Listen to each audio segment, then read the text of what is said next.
RMP ಜಾರಿಗೊಳಿಸಲಾಗುವುದು. ಇದರ ಜೊತೆಗೆ ಸಮಗ್ರ ಮೊಬಿಲಿಟಿ ಯೋಜನೆಯನ್ನು CMP 6 ತಿಂಗಳೊಳಗೆ ರೂಪಿಸಲಾಗುವುದು. ನಮ್ಮ ಮೆಟ್ರೋ ದೇಶದ 2ನೇ ಅತಿ ದೊಡ್ಡ ಮೆಟ್ರೋ ರೈಲು ಜಾಲವಾಗಿದೆ.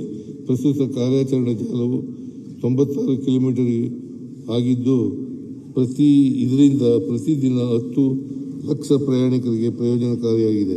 ಇಲ್ಲಿವರೆಗೂ ವೆಚ್ಚವಾಗಿರುವ 67,460 ಕೋಟಿ ರೂಪಾಯಿಗಳ ನಮ್ಮ ಸರ್ಕಾರದ ಪಾಲು 59,376 ಕೋಟಿ ರು ಹಾಗೂ ಕೇಂದ್ರ ಸರ್ಕಾರದ ಪಾಲು 8,084 ಕೋಟಿ ರುಗಳಾಗಿರುತ್ತದೆ.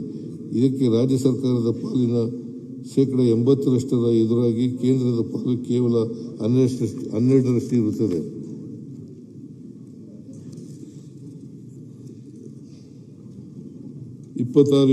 ನೇ ಹಣಕಾಸು ವರ್ಷದಲ್ಲಿ ಒಟ್ಟು 41 ಕಿಲೋಮೀಟರ್ ಹೆಚ್ಚುವರಿಯ ಮೆಟ್ರೋ ಮಾರ್ಗಗಳನ್ನು ಪೂರ್ಣಗೊಳಿಸಲು ಯೋಜಿಸಲಾಗಿದೆ. ಇದರಿಂದ ದಿನಕ್ಕೆ 15 ಲಕ್ಷ ಪ್ರಯಾಣಿಕರಿಗೆ ಅನುಕೂಲವಾಗಲಿದೆ. ಹೊರವರ್ತುಲ ರಸ್ತೆಯ ಮೆಟ್ರೋ ವಯೋಡೆಕ್ಟ್ ಉದ್ದಕ್ಕೂ 9 ಕಿಲೋಮೀಟರ್ ಪಾದಚಾರಿ ನಡಿಗೆ ಮಾರ್ಗವನ್ನು ಅಂದಾಜು 160 ಕೋಟಿ ರುಗಳ ವೆಚ್ಚದಲ್ಲಿ ಹೊರವರ್ತುಲ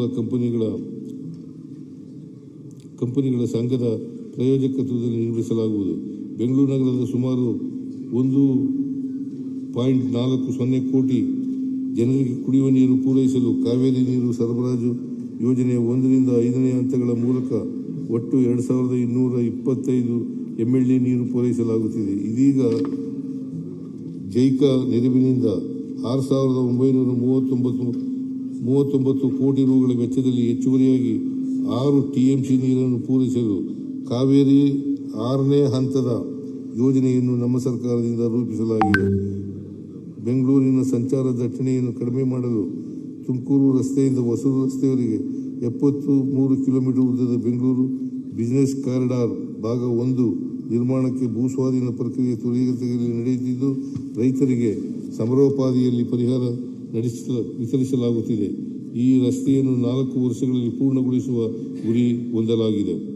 ಹೆಬ್ಬಾಳ ಜಂಕ್ಷನ್ನಿಂದ HSR ಲೇಔಟ್ ಸಿಲ್ಕ್ ಬೋರ್ಡ್ ವರೆಗಿನ ಉತ್ತರ ದಕ್ಷಿಣ ಕಾರಿಡಾರ್ ಯೋಜನೆ ಹಾಗೂ KR ಪುರಂನಿಂದ ಮೈಸೂರು ರಸ್ತೆಯವರೆಗಿನ ಪೂರ್ವ ಪಶ್ಚಿಮ ಕಾರಿಡಾರ್ ಯೋಜನೆ ಒಟ್ಟಾರೆ 40 ಕಿಲೋಮೀಟರ್ ಉದ್ದದ ಸುರಂಗ ಮಾರ್ಗವನ್ನು 40,000 ಕೋಟಿ ರೂಪಾಯಿಗಳ ಅಂದಾಜು ಮೊತ್ತದಲ್ಲಿ ಬೂಟ್ ಮಾದರಿಯಲ್ಲಿ ಕೈಗೊಳ್ಳಲು ಅನುಮೋದಿಸಲಾಗಿದೆ.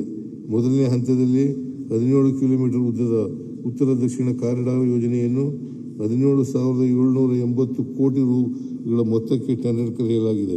ಹೆಬ್ಬಾಳ ಜಂಕ್ಷನ್ನಿಂದ ಮೇಕ್ರಿ ಸರ್ಕಲ್ವರೆಗೆ ಸುರಂಗ ಮಾರ್ಗ, ಟನೆಲ್ ರೋಡ್ ಹಾಗೂ ಮೇಲ್ ಸೇತುವೆ ಎಲಿವೇಟೆಡ್ ರಸ್ತೆಯನ್ನು 2,250 ಕೋಟಿ ರು ವೆಚ್ಚದಲ್ಲಿ ಬೆಂಗಳೂರು ಅಭಿವೃದ್ಧಿ ಪ್ರಾಧಿಕಾರದ ವತಿಯಿಂದ ನಿರ್ಮಿಸಲಾಗುವುದು.